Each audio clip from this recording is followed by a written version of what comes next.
नमस्ते, राधे राधे, जय श्री कृष्णा। आज मैं विवाह गीत सुनाऊंगी।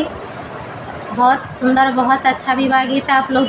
फुल आवाज़ में सुनिएगा इसका, तब विवाह गीत का आनंद ले पाएंगे। और ज़रूर सुनिएगा, बहुत अच्छा गीत है,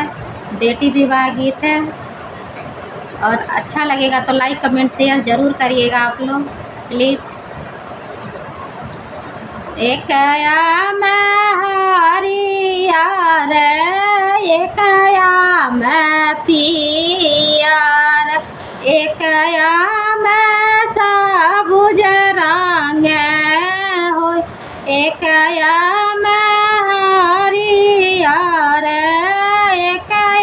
मैं पियार, एक मैं सबुज रंग हो, एक मैं माउरेला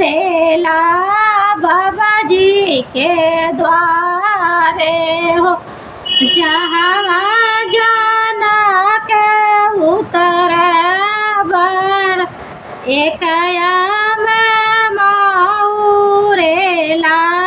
बाबा जी के द्वारे हो, जहाँ जाना के उतर बर,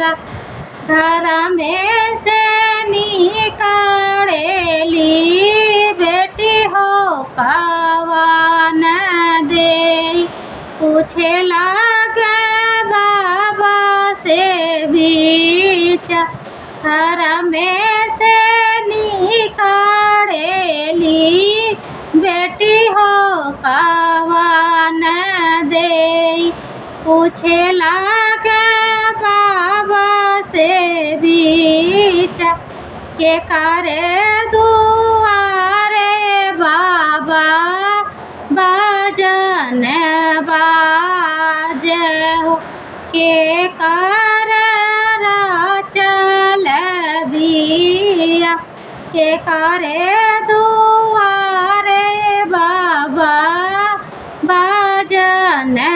बाजे हो, के कर चल बिया, बाबा के दुआरे बेटी बाजन बाजे हो, तुहरे जरा चल बिया, बाबा के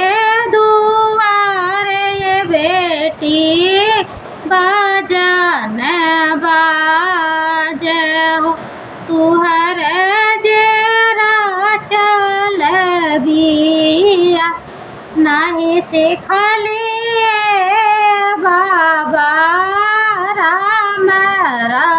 रसोइया हो, नहीं सिखली खेत गिरा, नहीं सिखलिए बाबा राम रसोइया हो, नहीं सिखली खेत गिरा, सासू